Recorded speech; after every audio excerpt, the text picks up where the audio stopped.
Selamat pagi anak-anak semuanya. Assalamualaikum warahmatullahi wabarakatuh.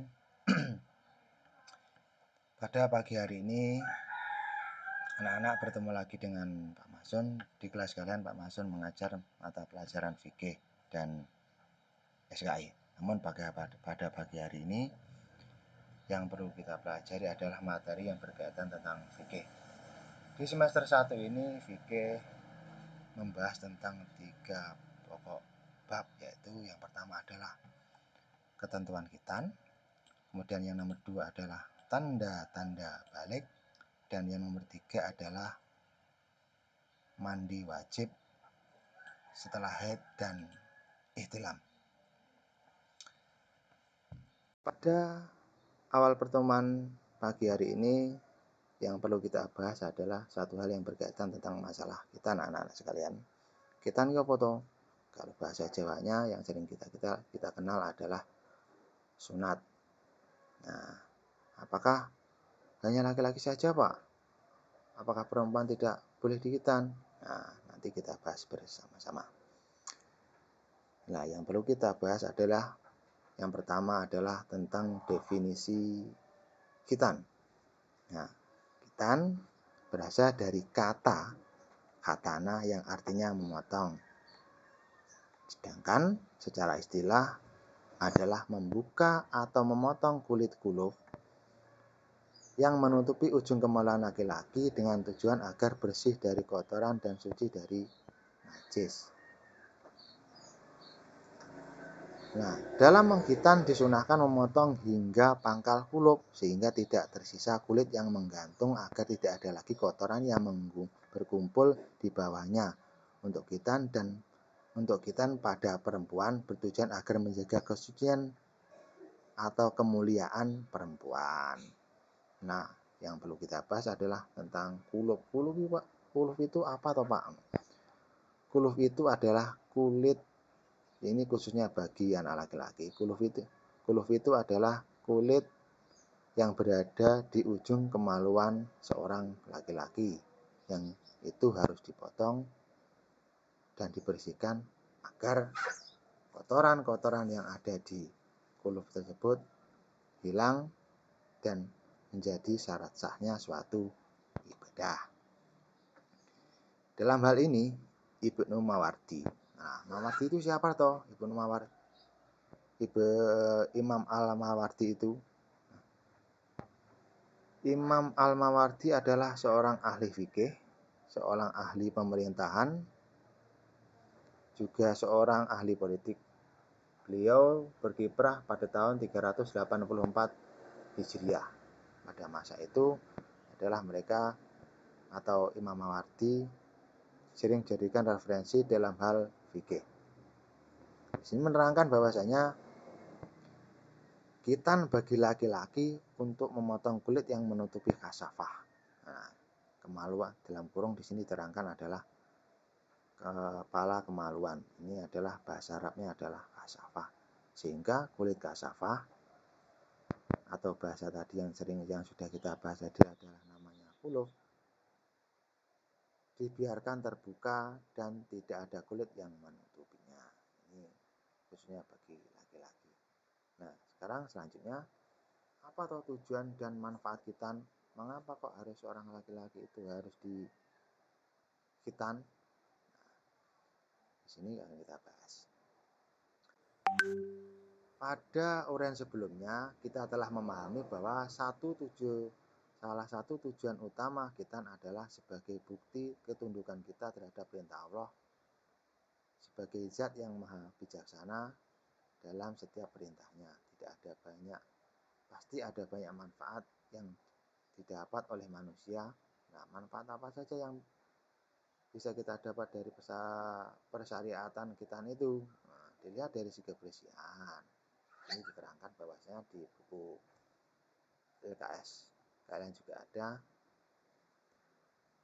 terkait dengan kebersihan. Khitan adalah sebuah ibadah yang membantu kita menjaga kebersihan badan. Apa hubungannya khitan dengan kebersihan badan? Sebagaimana kita tahu, praktik khitan dilaksanakan dengan memotong kuluf. Khuluf tadi adalah kulit yang berada di ujung kasafah. Memotong khuluf yang menutupi kemaluan laki-laki. Setelah diteliti secara medis, ternyata kita seorang laki-laki yang belum berkhitan, buang air kecil, air seninya akan tertinggal sedikit pada khulufnya dan sulit untuk dibersihkan karena posisinya berada di dalam. Padahal sebagaimana kita tahu bahwa salah satu syarat sholat adalah suci badannya. Nah, maka dari itu apabila khulufnya belum dipotong, tentunya untuk mencapai syarat sahnya suatu ibadah, khususnya sholat, ya kurang sempurna atau bahkan mungkin tidak sah.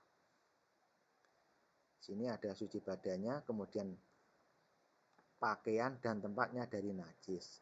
Artinya jika seorang laki-laki yang belum berkhitan melaksanakan sholat, kemungkinan besar sholatnya tidak sah.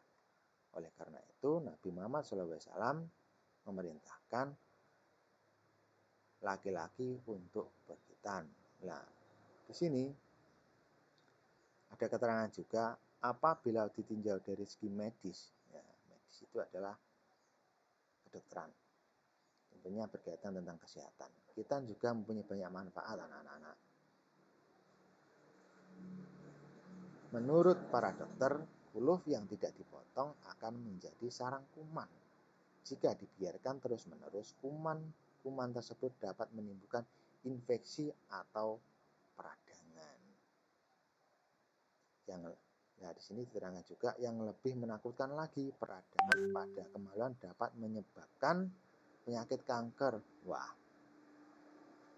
kanker. Nah, tentunya kita umat Islam diperintahkan untuk melakukan khitan, tentunya pun juga banyak manfaatnya, tidak hanya sekedar berdasarkan syarat rukunnya atau berdasarkan perintah, tapi dari segi medis pun apabila dipertimbangkan ternyata menurut ilmu kedokteran pun juga dapat menimbulkan penyakit kanker. Dengan demikian, sebagai seorang muslim kita tidak boleh ragu untuk melaksanakan khitan, utamanya untuk menaati perintah Allah Subhanahu wa taala serta untuk menjaga kesehatan badan. Nah, adalah sebagai yang menjadi seorang laki-laki untuk melaksanakan khitan. Nah, laki-laki tidak boleh takut, Pak, sakit dan lain sebagainya. Wah, tidak. Nah, coba tanya teman-temanmu. Sekarang khitan itu tidak seperti dulu-dulu. Khitan itu yang sekarang sudah pakai laser. Tentunya cara-caranya dan pelaksanaan pun praktis, cepat, dan tidak sakit. Nah, terkait dengan dasar hukum anak-anak, khitan di sini diterangkan khitan mulai disyariatkan pada masa Nabi Ibrahim alaihissalam. Kisah tentang khitan Nabi Ibrahim alaihissalam diriwayatkan oleh sebuah hadis yang diriwayatkan oleh Bukhari Muslim yang berbunyi, ihtatana Ibrahimu alaihissalamu ba'da samanina sanatan wahtatana bil qudum, yang artinya Ibrahim alaihissalam berkhitan setelah berumur 80 tahun. Wah. Dan berkhitan dengan kapak. Wah, tentunya menyeramkan. Nabi Ibrahim berkhitan umurnya 80 tahun dan alatnya yang dipakai adalah kapak, anak-anak. Nah, tentunya menyeramkan kalau anak-anak sekarang kalau pakai kapak ya tidak mau. Nah, kapaknya aja sudah besar dan yang dikhitan itu tentunya juga kecil. Nah, selanjutnya, sebagai bentuk fitrah dan syiar Islam, pelaksanaan khitan tidak hanya dipraktikkan setelah kedatangan Rasulullah Shallallahu Alaihi Wasallam, namun jauh sebelumnya khitan telah dilaksanakan pada masa Nabi Ibrahim anak-anak. Kemudian juga Nabi Ishak alaihissalam dan Nabi Ismail alaihissalam. Nah, mengenai hukum, di sini diterangkan juga di dalam buku LKS kalian. Terkait dengan hukum sendiri terjadi banyak perbedaan pendapat pada para ulama, diantaranya sebagai berikut. Pertama, khitan adalah wajib bagi laki-laki dan sunnah bagi wanita. Dan yang kedua, khitan itu wajib bagi laki-laki dan suatu kehormatan bagi para wanita. Nah, wanita pun sebetulnya kalau di sini itu adalah merupakan sebuah nilai lebih saja, makanya di dalam hukum, di dalam fikih diterangkan sunnah. Kalau mau yang menjadi sebuah kehormatan atau kesempurnaan, yang tidak mau berarti ya kita meninggalkan hanya kesunahan saja.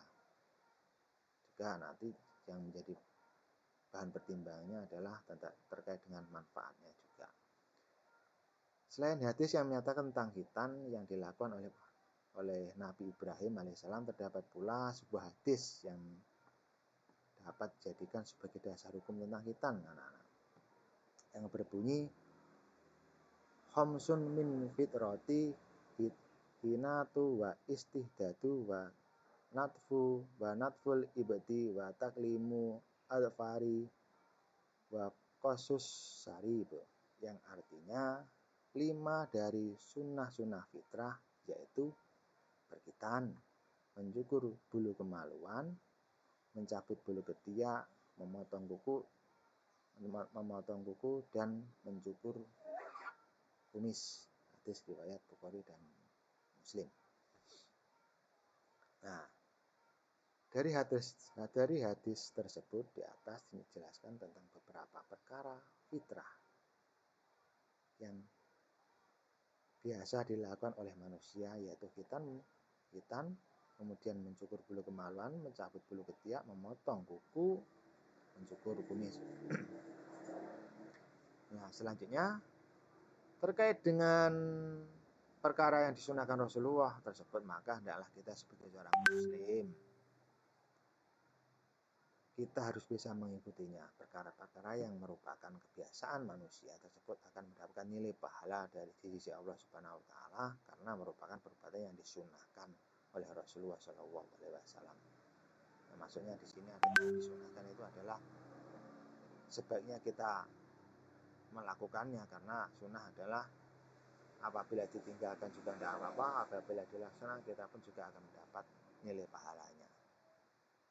Nah, selanjutnya di sini juga diterangkan tentang usia pelaksanaan khitan. Terkait dengan usia pelaksanaan khitan, di dalam Islam tidak ditemukan waktu yang pasti, anak-anak. Kalau bagi laki-laki biasanya akil balik harus sudah berkhitan, dan rentan waktunya pun biasanya beberapa tahun sebelumnya harus sudah dikhitan, karena ada proses training untuk kesempurnaan ibadah. Di sini diterangkan beberapa ulama yang mengkhususkan angka 7 sebagai penanda usia yang baik, yakni pada usia 7 hari. 7 hari adalah setelah kelahiran. Pernahkah kalian mendengar bahwasanya anak yang baru lahir kemudian langsung dikhitan juga ada, seperti itu. Kemudian ada 7 tahun, yaitu usia taklif, dan beberapa yang lain yang mengatakan bahwa sesungguhnya kapan saja asalkan saat usia balik harus sudah dikhitan. Waktu pelaksanaan khitan di sini juga ada urayanya atau penjelasannya. Yang pertama terkait dengan waktu, yang pertama adalah waktu mustahab atau dianjurkan, yaitu sebelum balik. Usia balik merupakan batas usia taklif. Taklif di sini adalah pembebanan hukum syariat. Tentunya adalah usia balik. Sejak usia balik itulah seorang anak tergolong mukallaf. Mukallaf adalah terbebani hukum syar'i. Kemudian yang nomor 2 adalah waktu wajib. Waktu wajib itu adalah juga saat balik. Namun makin dini anak dikhitan akan makin baik, karena sebagai bentuk bersegera dalam melakukan kebaikan tentunya akan mendapat pahala atau bentuk perwujudan perintah Allah Subhanahu wa taala. Nah, di sini juga difirmankan dalam surat Ali Imran ayat 133 yang berbunyi, "Basari'u ila magfirati min rabbikum. Yang artinya, dan bersegeralah kamu kepada ampunan dari Tuhan. Nah, ini terkait dengan hikmahnya juga. Kaitan hikmah tentunya juga ada berkaitan dengan masalah pahala. Beberapa hikmah khitan yang terkandung dari pelaksanaan khitan adalah: satu, sebagai bakti ketaatan terhadap Allah Subhanahu wa Ta'ala, karena kita sudah melaksanakan sunnah-sunnahnya, nanti akan membawa manfaat untuk proses beribadah. Dan yang kedua, sebagai ciri pengikut Nabi Muhammad dan pelestarian syariat Nabi Ibrahim alaihissalam, karena disyariatkan tadi bahwasanya dijelaskan dalam sebuah hadis di atas tadi, Nabi Ibrahim pun juga melaksanakan khitan yaitu pada usia 80 tahun. Nah, tentunya sebagai umat Nabi Ibrahim dan umat Nabi Muhammad, kita tentunya harus berkhitan, anak-anak. Dan yang nomor 3 adalah menjaga kebersihan dan kesucian dari kesucian badan. Kemudian yang nomor 4, mencegah timbulnya berbagai macam penyakit. Dan yang nomor 5 adalah menjadi ciri muslim yang baik. Nah, sebagai umat Islam semuanya tentunya juga harus berkhitan. Nah, anak-anak, dari materi yang Pak Masun jelaskan tadi, apabila yang kurang paham atau perlu ditanyakan, bisa langsung japri ke Pak Masun. Nah, di buku kalian atau di LKS kalian juga dijelaskan tentang masalah yaitu